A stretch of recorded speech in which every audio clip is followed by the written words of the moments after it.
Should NASCAR consider demoting drivers who are repeatedly involved in on-track incidents? Brad Keselowski seems to think so.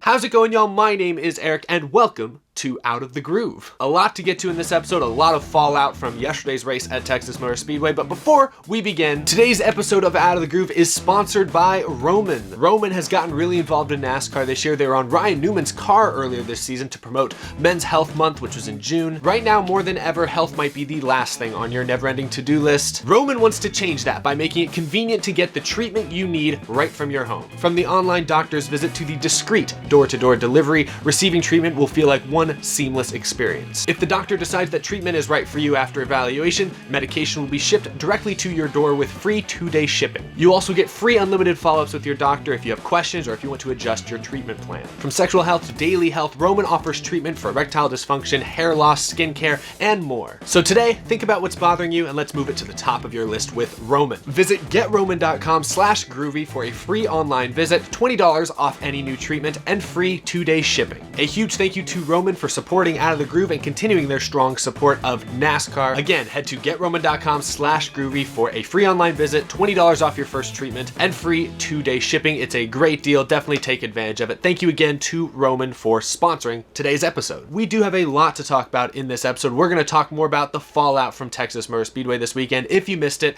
last night I posted my typical race review episode, but there was more to talk about from this race than from your typical Texas Motor Speedway race, so a lot of that's going to carry over into today's video. We're also going to talk about Clint Bowyer and his silly season possibilities. Clint Bowyer in a contract year. Rumors are he might retire. Other rumors and more recent reports, and we'll talk about it later in the show. Sounds like he wants to stay with Stewart-Haas Racing. We're going to talk about that possibility at the end. But the focus of this episode had to do with an incident that occurred late in yesterday's race when Rookie of the Year contender, driver for Starcom Racing, Quinn Houff, I guess attempted to make it to pit road under green flag conditions, but did so while running in the third lane and was surrounded by lead lap race cars. And with Houff kind of last second deciding to slow down and turn left across traffic, caused damage to several lead lap race cars, most notably Matt DiBenedetto, who was looking at a top 5 finish.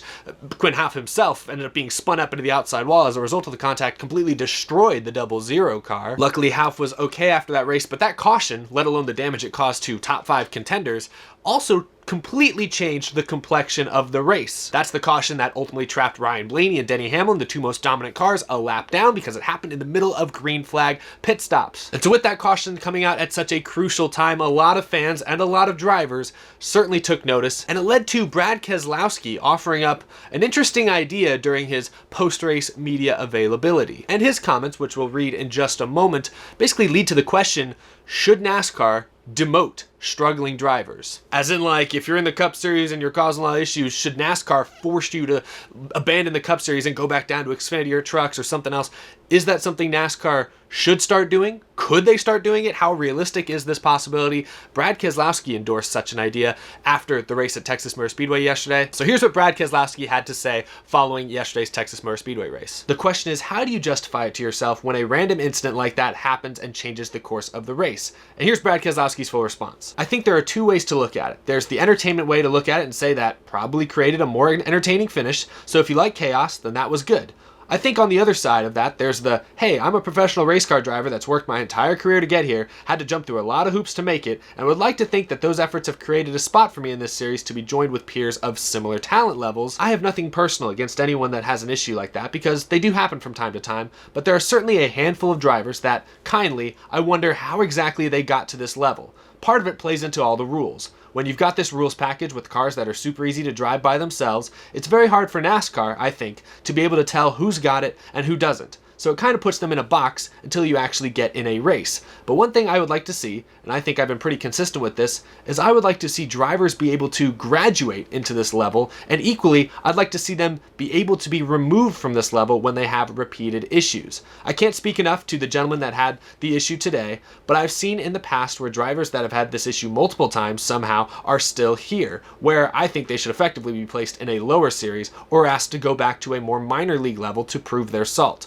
But that's ultimately not my decision to make. It's what I would like to see, but it's not my decision to make, and until it is, I guess I should probably just shut up, but I certainly think there's some merit to it. Kudos to Brad Keselowski for answering the question pretty much head on, and even giving specific examples, and even giving, you know, at least a possible solution, at least giving an idea out there. I like that answer from Brad Keselowski. I like when drivers give thoughtful responses like that. Now, before I give you guys my take on whether this is possible, before I give you guys my take on this whole incident in general, I don't want this to sound like I'm just throwing Quin Houff under the bus. Quin Houff, he is a solid enough race car driver. Should he be in the NASCAR Cup Series? No. The answer is, quite frankly, no, he should not. He does not have the experience in any major racing series to warrant racing at the top level of stock car racing. Why he is in that seat, it's purely a financial decision that was made by Starcom to let Landon Castle go at the end of last year. They ended his contract early to give Quin Houff this opportunity. I'm not sure the business decision behind that. I'm not sure why it was in Starcom's best interest to make that move, but it was for them financially. But I don't want this to sound like I'm tearing Quin Houff apart, because he is not the only driver who has had issues like this. And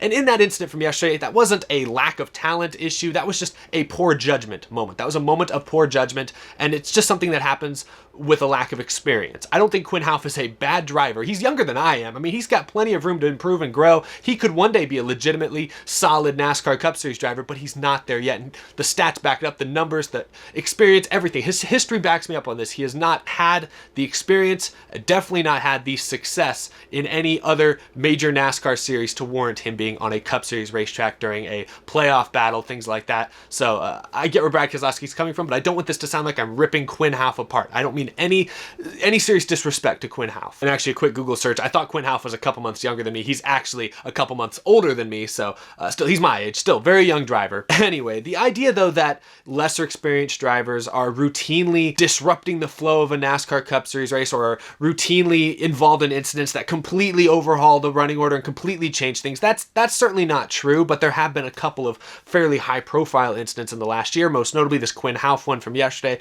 But also, you guys remember at the end of last year, the first race of the playoffs at Las Vegas, when Kyle Busch was upset with Garrett Smithley and called him out afterwards, saying he's never won a late model race and he's out here on the Cup Series racetrack, and kind of brought a lot of attention to this topic. Remember that? We're the top echelon of motorsports, and we got guys that have never won late model races running out here on the racetrack. It's pathetic. They don't know where to go. As blunt as Kyle Busch is, I think the point at least he's trying to make is fairly true. Garrett Smithley doesn't have a whole lot of success in the Xfinity Series, the Truck Series. You know, he doesn't have a whole lot of credit to his name there. The fact that he's on a Cup Series racetrack in the playoffs and involved in issues that, you know, of course, change the outcome of the race and the outcome of the championship is frustrating, I'm sure, for some fans. But that incident, of course, got a lot of press. Yesterday's incident with Quin Houff is another extremely high-profile example. Anyway, it's not a widespread issue, but it does come up from time to time. Focusing on Brad Keselowski's idea of a system where NASCAR is able to promote and even demote drivers, you know, between like the Cup, Xfinity, Truck Series, K&N, ARCA, whatever. No, it's not K&N anymore, it's all ARCA now. The idea that NASCAR could develop a system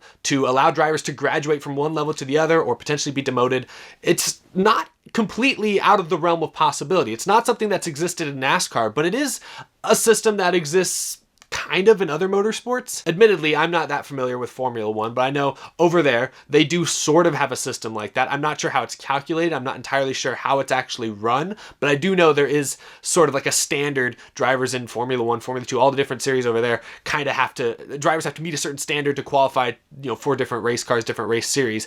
I don't know exactly how it works, but I know Formula One kind of has something like that. iRacing even sort of has something like that. And again, I'm not super familiar with iRacing, but they have like their safety rating or whatever it's called, their I rating, I guess, and it determines what type of races, what lobbies you're allowed to race in, depending on how successful and how good you are in other lobbies, other series. So could NASCAR implement something like this, saying, you know, you have to run so many number of races in this series before you're allowed to race in this series. Maybe you have to have a certain result in this series to get to be, you know, graduated to the next series. It's possible, but I don't think this is something that could happen in modern NASCAR. A system like what Brad Keselowski is proposing only really works in a NASCAR that is not dictated so heavily by sponsorship dollars. Looking again at Quin Houff and Starcom Racing, the reason they put Quin Houff in that car this year is purely for financial reasons. It made more business sense for them to swap out veteran driver Landon Castle, who likely demands a bit of a heftier contract than Quin Houff. It made sense for them, from a financials perspective, to swap Landon Castle out for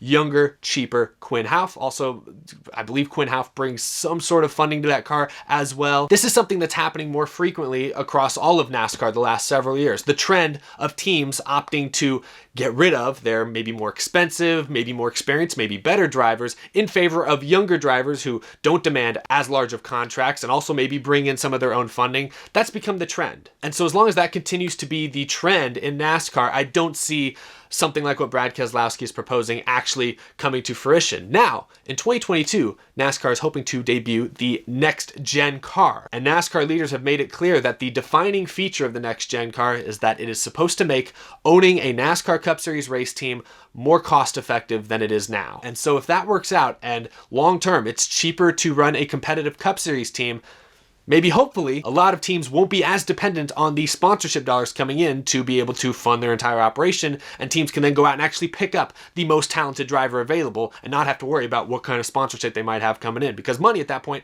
won't be quite as big of an issue. Money's always an issue. I mean, money makes the world go round, but hopefully it won't be as big of a factor in selecting a driver for teams' race cars. So while what Brad Keselowski is proposing, I don't think makes sense right now, and I don't think is going to happen next year, with the next gen car, maybe a few years down the line, I think there's a real possibility. Now, my next question is, how would things like this be calculated? I kind of alluded to this question earlier, but how would NASCAR determine when a driver is ready to graduate from trucks to Xfinity or an Xfinity to Cup? And that's another question, is how do you kind of stagger the series? How do you develop that tier system? Obviously Cup, I guess, is number 1, Xfinity is 2, but where's Trucks? Is Trucks number 3? I always kind of think of Trucks as sort of equal in a way to Xfinity, just different. And then I guess is ARCA below that? Like, is that how we're doing this? What comes like what are the series actually? What is the pecking order? And more importantly, how are you actually going to calculate or award points or award credits to drivers and allow them to jump up and drop between series? Like, how is that actually going to be calculated? How is that system going to work? What are the details, the nitty-gritty details there?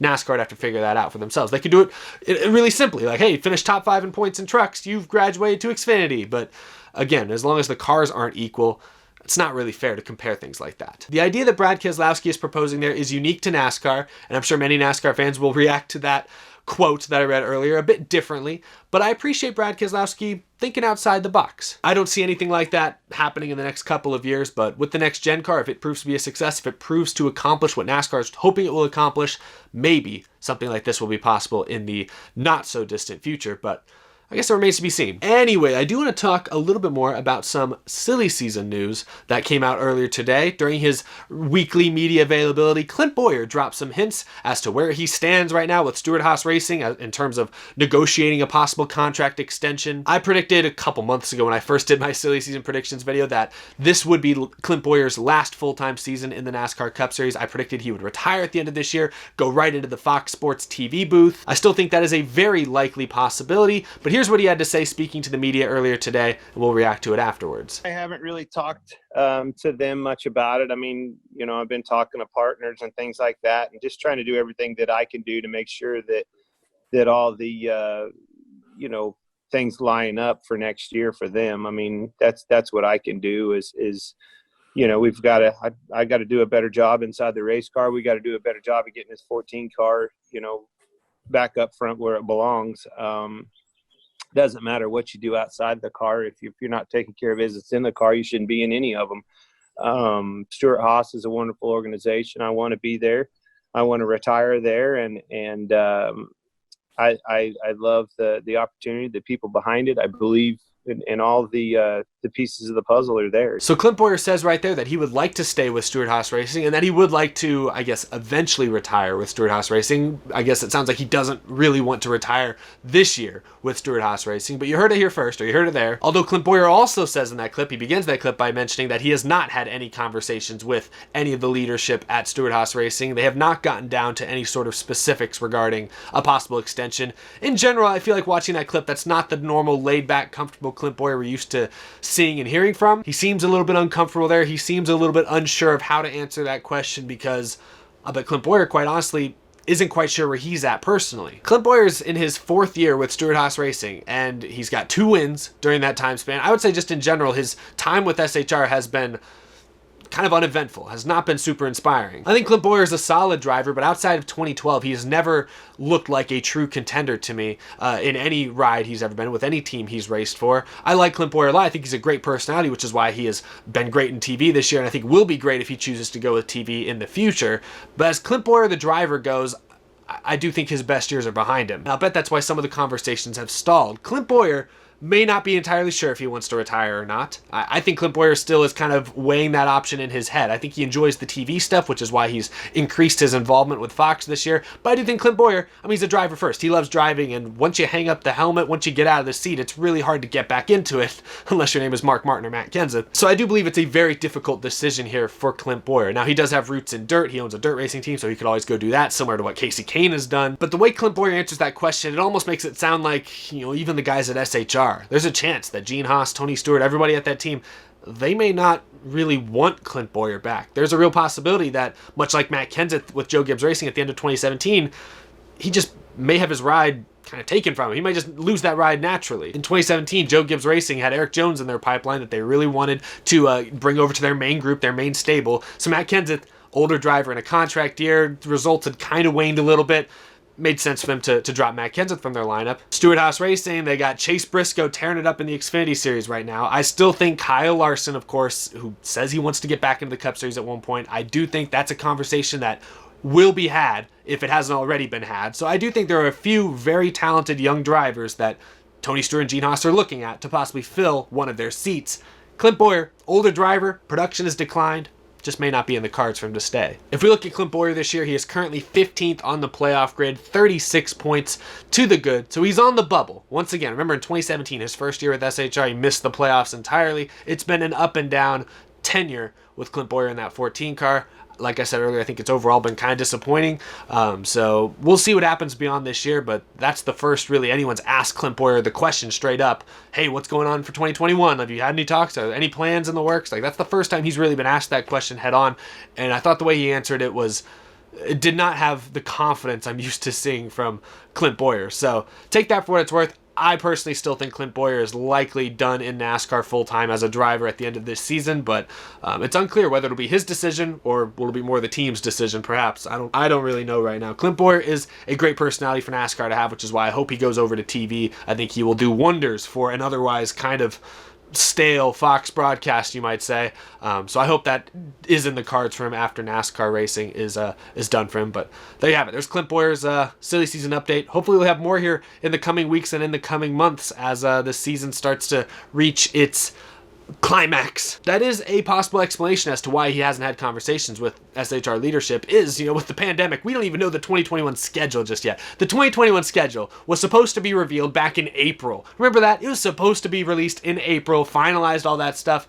We're in July, and there's still no talks about releasing the 2021 schedule because there's enough problems in 2020 right here, right now for NASCAR and for everybody to sort through. So there's a chance that's just the reason Clint Bowyer hasn't had the conversation. Silly season in general might largely be pushed to later in the season just because there's so many more other pressing things happening right here in the present day. So maybe it's nothing. Maybe it's just is what it is. But there you have it. That's Clint Bowyer's thoughts on where he's going to be after this year. That's all I've got for this episode. Thank you all, as always, for watching. Subscribe if you are new. Follow me on Twitter. Follow me on Instagram. And, of course, a big thank you to my Patreon supporters. Couldn't do this show without your support. If you also want to support the show, support the videos, you can check out the Patreon link down in the description. I greatly appreciate it, y'all. And, again, a big thank you to Roman for sponsoring this episode. Remember, visit GetRoman.com/groovy down in the description. Got a lot more videos planned for later in the week. It's a short week with Kansas. The Cup race at Kansas is Thursday night. Mark your calendars, guys. Another midweek race.